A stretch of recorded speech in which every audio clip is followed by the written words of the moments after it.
is there any evidence of the plagues of Egypt that can be found in archaeology or history? And well, there are. There are things, but not like you would expect. If you go to the temples of Karnak in Egypt today, tourist sites, you see a lot of Egyptian history. There's nothing about the plagues. You look at all the stelas and plaques and monuments that the Egyptians put up. There's nothing mentioned about the plagues. So there's no evidence flat out like, oh, our country was totally destroyed by the God of Israel. You're not going to see that. You see, ancient cultures and most cultures, what they do is they focus on their victories. So you'll go and you'll read at the Temple of Karnak. You can read about Pharaoh Shishak going over the account where he conquers into some of the cities of David and stuff. That's there. They talk about victories. The Assyrians talked about victories. The Chaldeans, they talk about victories. But people generally don't write disasters that happen on their country. It just wasn't a way of doing it, except one country, the Hebrew people, the Israelites. And like in the Bible, just read the books of First and Second Samuel, First and Second Kings, First and Second Chronicles. You're going to see a lot of places where they do not do well, disasters that befall, plagues that come because they disobey. They are one of the few countries and nations ever in history that record the bad things.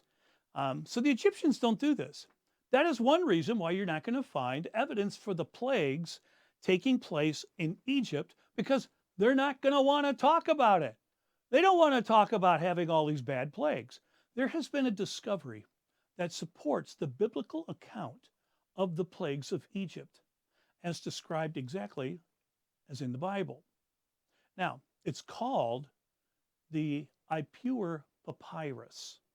Now, Evidence for Faith has a whole lesson. Matter of fact, it's one of the most popular lessons that we have on our website. And there is a copy of the Ipuwer Papyrus. We have a short little piece of it actually hanging on the wall right here.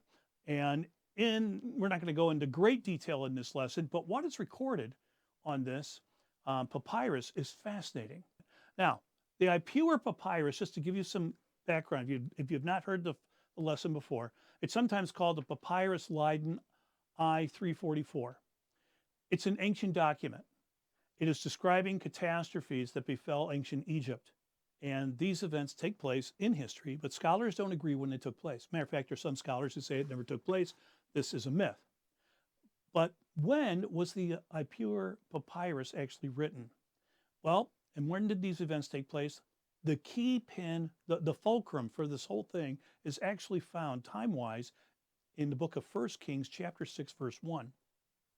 That is the fulcrum. Everything is based having to do with biblical time frame on this one verse. God gave us a specific time frame to start and to measure things that took place earlier from this verse. It reads in 1 Kings chapter 6, verse 1, in the 480th year after the people of Israel came out of the land of Egypt, in the 4th year of Solomon's reign over Israel, in the month of Ziv, which is the 2nd month, he began to build the temple, the house of the Lord. So here we have this taking place. When Solomon built the temple was 480 years after the Israelites came out, so after Passover. So 480 years from there. Now we know from other sources, including the Bible, but other outside sources, that Solomon would have built his temple around 967, somewhere in there, very close, give or take a few years. That was the time frame here. So since we know that Solomon built the temple there, we can get this thing. We can start going back 480 years from 967, go back 480 years, and we come roughly to like 1446 BC. So 1446 BC would have been the time of the plagues. Now again, like I say, scholars can't agree if even these plagues took place. Many scholars will not agree on the time frame of this. But I do believe that this fits, and there are many scholars who agree with this, that I'm just giving you what they say. The Exodus took place at 1446.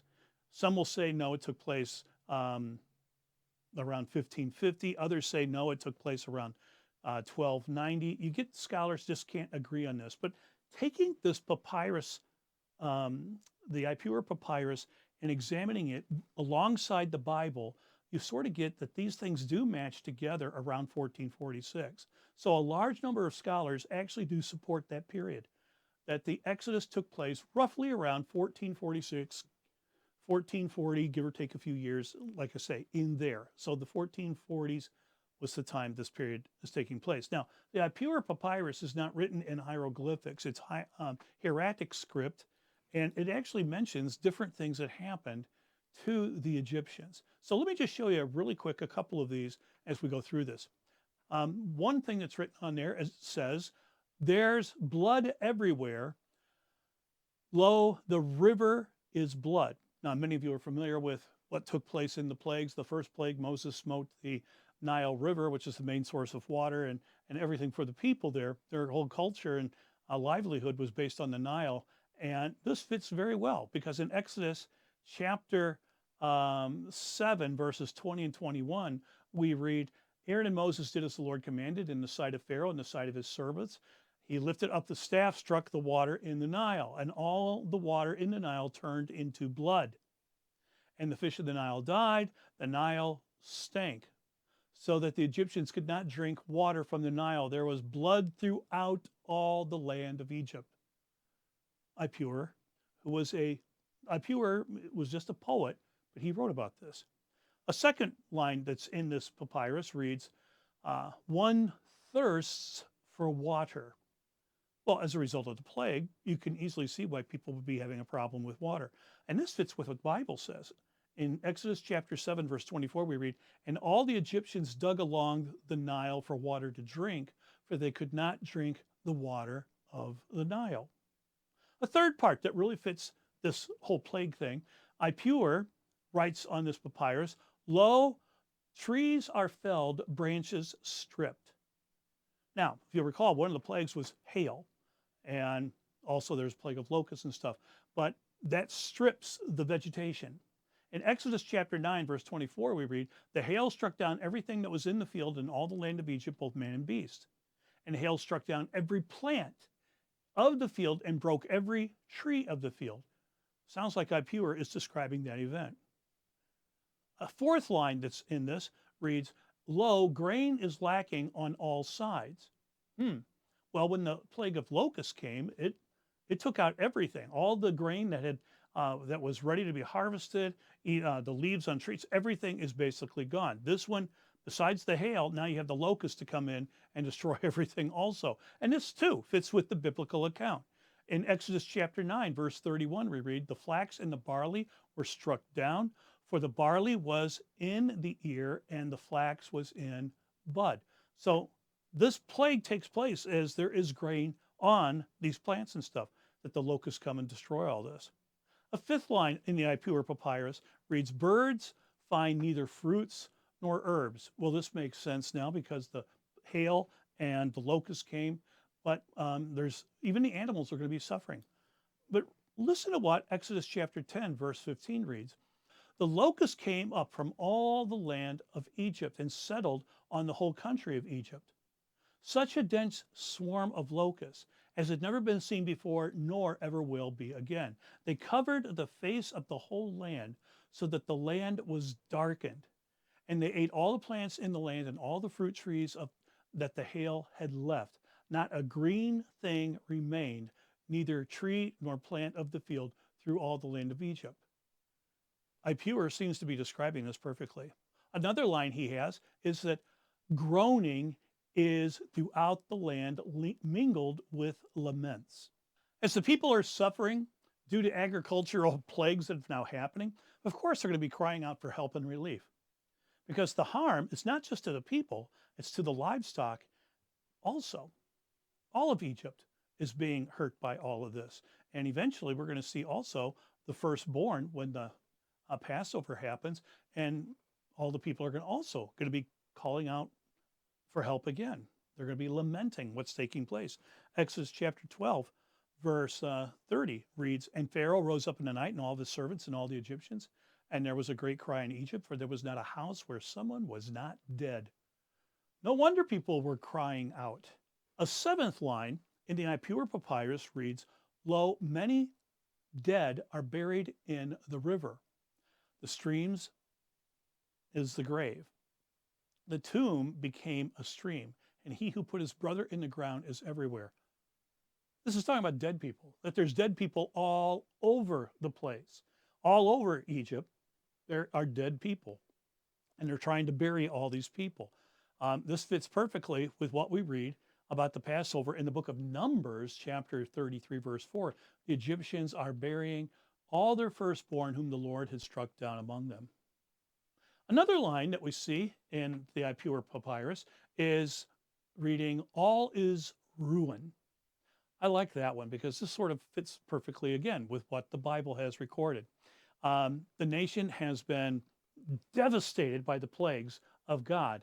And the people say this to Pharaoh. In Exodus chapter 10, verse 7, then Pharaoh's servants said to him, how long shall this man be a snare to us? Let the men go that they may serve the Lord their God. Do you not understand that Egypt is in ruin? Egypt is ruined. Almost the exact same phrase that you see written in the Ipuwer papyrus. But another part, we're not done. There's another line that's listed in the Ipuwer papyrus that reads, the land is without light. Now, if you'll recall, one of the plagues of Egypt was darkness. There was darkness over the land. And now this is very interesting because Ipuwer is saying darkness is there too. And Egypt is becoming dark. It was dark for 3 days. Yet the Hebrews in the land of Goshen, they had light. So this is miraculous. But listen to what the Bible has to say about this. In Exodus chapter 10, verses 22 and 23, so Moses stretched out his hand toward heaven, and there was pitch darkness in all the land of Egypt 3 days. And they did not see one another, nor did anyone rise from his place for 3 days, but all the people of Israel had light wherever they lived. Sort of cool. Yet, we're not done with it. There's one more. And to me, this is the most amazing one of all. Ipuwer writes in this poetry of his, that's written on papyrus, reads, gold and lapis lazuli, silver and malachite, carnelian and bronze are fastened on the necks of female slaves.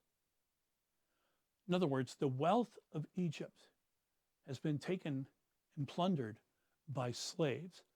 Now, compare that to what we read in Exodus chapter 12, verses 35 and 36. The people of Israel had also done as Moses told them, for they asked the Egyptians for silver, gold, and for clothing. And the Lord had given the people favor in the sight of the Egyptians so that they let them have whatever they asked. Thus, they plundered the Egyptians. Now, is this just all a coincidence? Or is this a non-biblical document written around the time of the events taking place, describing what is actually taking place in the book of Exodus? I believe so. So, in our Exodus series, it does appear that there were plagues that took place, and the people of the Israelites are then going to leave. They plunder Egypt, and then they leave. Support the show. Become a donor at evidenceforfaith.org/give.